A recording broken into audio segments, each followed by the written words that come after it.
Sometimes things don't always go to plan. Behind us we've got the circuit board of an Xbox One. This has been to a previous repair shop that's since shut down, and the customers had to fight to get their console back. They'd sent it in for a HDMI swap, never heard back, and then the business went under. We've received it, stripped it down, and the HDMI port is completely destroyed. There isn't a single pin left on the board. This is the customer's console. You can see we've stripped it all down. I won't bore you with that stage. And here is the port. You can see it basically just fell off. So when we took it apart, this literally just fell out of the hole. So I presume they've already ripped it off. As you can see, what looks like pink there is the underside of the copper traces that have all been ripped off. There are like literally 2 or 3 left, with pretty much every pad missing. I've got myself a brand new port ready to put on, but obviously there's nowhere to solder anything to. So we have it under the microscope, and much easier to see as if we look at the digital image. We can see there all of the missing traces. So we can see these brown bits are the fiberglass under the circuit board, so there's the pads that are completely gone. These are the traces coming in, which luckily all of them are pretty close. So I've just gone ahead and cut them, I'll probably cut these back as well here. Just cut them a bit further back than where the pins are and expose some of the copper. We've got a big ground plane that is here. So this pad's still intact, literally the heavy pads, the ground planes are intact, but we are missing 2 here. So what we'll do with the ground planes is link them probably last and just loop them over to these pins, or just loop them behind to sort of this plane here. So the job itself is theoretically easy. We want to physically install this port and fix it with wires. You can see on my desk I've got a whole abundance of tools, wires, soldering irons. So if we started over here, we have really thick wire like this. That's obviously not suitable. The next step that most people use is things like Kino wire, 30 AWG wire. We can see it's basically as thick as the pads. So this is going to make it really, really difficult to use that wire. Next up is what we have here, which is enamel wrapping wire. So this is even thinner. And we can see there that is a little bit thinner, and it's definitely usable. We could use this. But the biggest problem we have with the enameled wire and the green wire is that this needs stripping. It's got insulation on. And because all these traces are just so close together and we're going in straight lines, we don't want to have to deal with removing insulation. So next up is 0.1mm silver wire. This has no insulation, so it's conductive all the way through.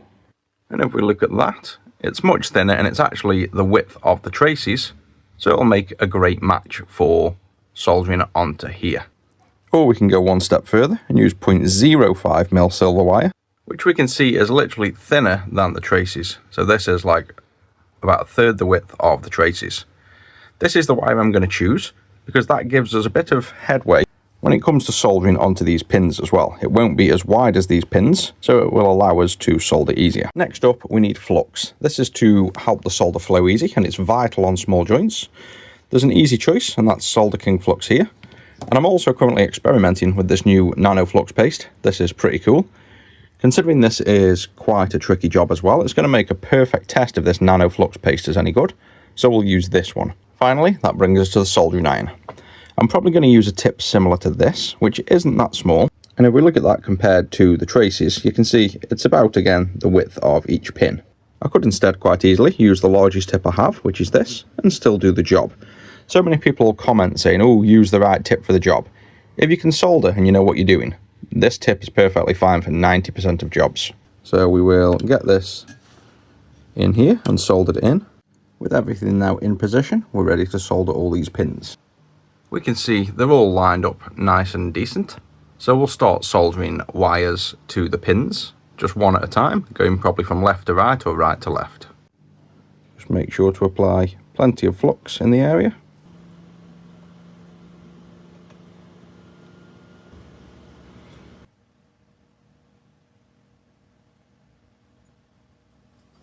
And trying to solder that in an angle that can be recorded is really hard. So I'll just carry on and do all the others the same. And with the rest all done, this is as good of a view as I can get for you. You can see we've got all of the traces repaired. And what I've done with the ground, I've gone to the ground plane, looped over in the air like this to the 3 pads. So it's really hard to tell. But you can see there the 3 little loops, so they're not making contact.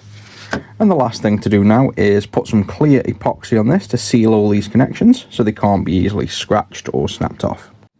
And now we've got the clear solder resist on, you can see We can tap all around, all of the wires sealed, even the ground loop, so that's not going anywhere.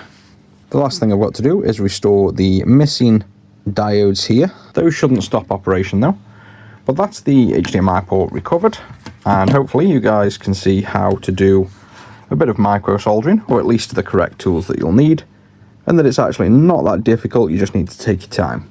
This took me probably about 40 minutes of just taking me time to do the work, but now we've hopefully recovered one more Xbox that can go back in the wild.